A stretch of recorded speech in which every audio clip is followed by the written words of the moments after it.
In this video I'm planning to explain indefinite integral.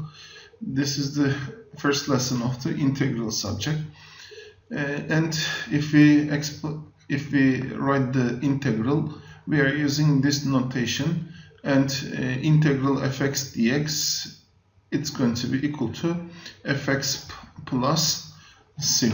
What does this integral mean? Integral is at the same time, integral means at the same time antiderivative. So the operation what we are doing in derivative, we are going to do inverse operation here. If the derivative of x squared plus 3, the derivative of x squared plus 3 equals 2x, then this implies that the integral of 2x, it's going to be equal to x squared plus c. Why this c? I'm going to explain that one later, but it should be like that. At the same time, integral geometrically means this is going to be the definite integral part. Indefinite integral part, we are going to learn also this one. From a to b, the area under the curve, area is going to be equal to integral a to b if the function is equal to fx, then a to b integral fx dx is going to be, later we are going to learn how to find these expressions also.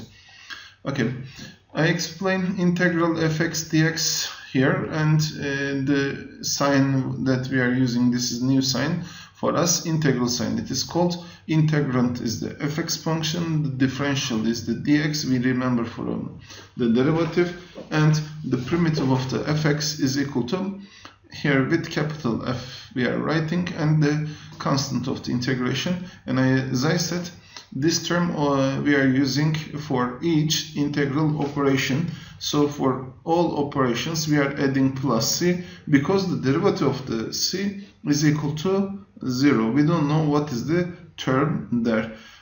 I will explain on the questions like this. The integral of 2x is equal to x squared plus c.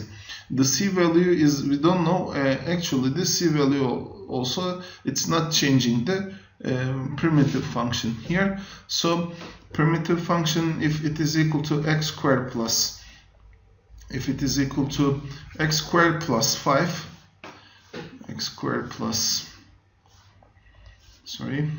if it is equal to x squared plus 5, then the derivative of the x squared plus 5 is going to be equal to 2x. The 5 is equal to, derivative of 5 is equal to 0, you know that one, so the answer is going to be equal to 2x. So x squared plus 3 derivative also, it's equal to 2x plus 0, which is equal to 2x again. And when you get the integral of 2x dx, the result, what it's going to be, x squared plus 5 or x squared plus 3. The mathematicians, to make this one easy, they are writing x squared plus c. If there are another information about the function, then they are finding also c value. Later we are going to learn also this one. So if the x to the power of 4 plus c given to us, then the derivative of it, 4x cube, it's going to be plus 0. The derivative of c is equal to, c is one number, 1, 3, 5, 2, minus 3, what it is.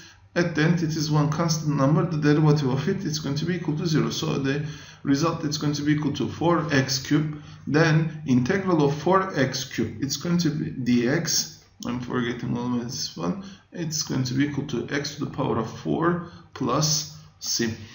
And we learn in the derivative the trigonometric functions.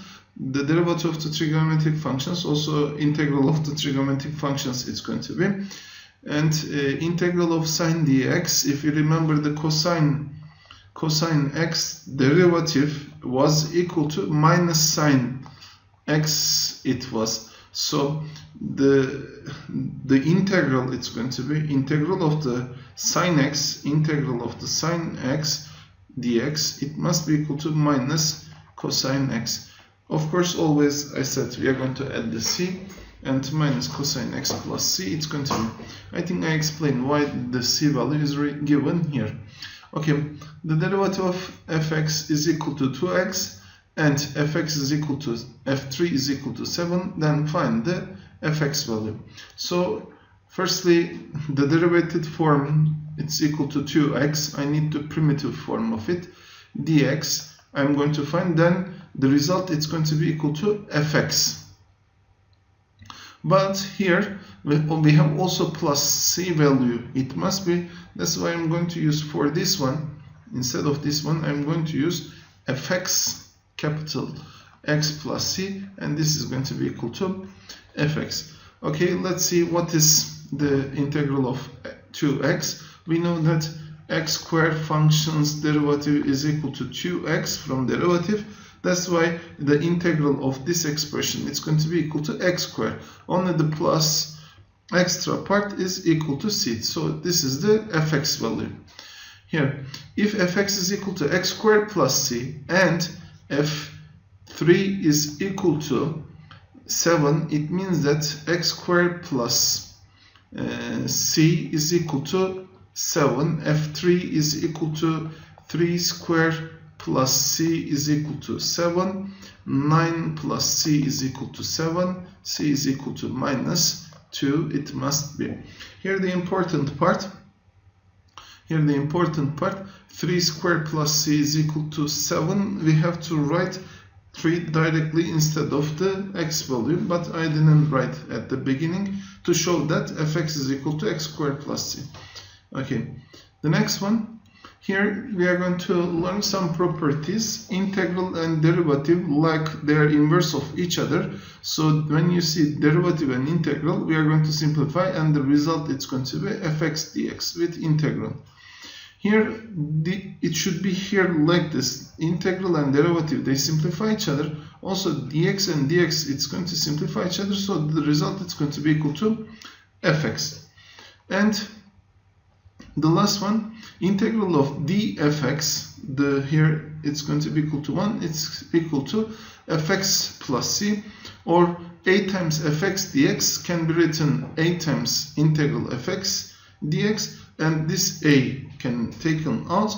Addition and subtraction operation is not going to affect integral operation. Okay. So with respect to this given information, integral of dx, what it should be? Integral of dx, it should be equal to x plus c. Why? Because integral of derivative of x plus c, it's going to be equal to 1. So the integral of 1 dx, it must be equal to x plus c. But 1 is not written, so we are writing integral of dx is equal to x plus c. With respect to this one, integral of dy, it should be equal to y plus c, or integral of d tangent x. What is written here, it's going to be equal to tangent x plus c.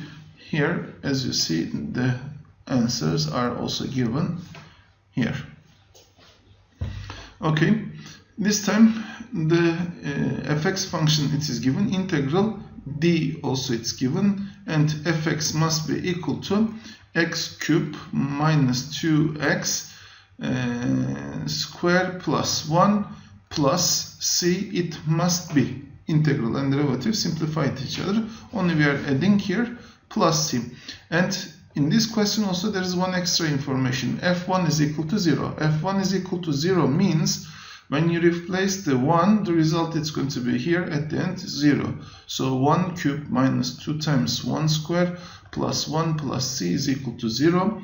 1 minus 2 plus 1 plus c is equal to 0. 1, 1, it's equal to 1 plus 1, it's equal to 2, minus 2 is equal to 0. So if c is equal to 0, it's going to be.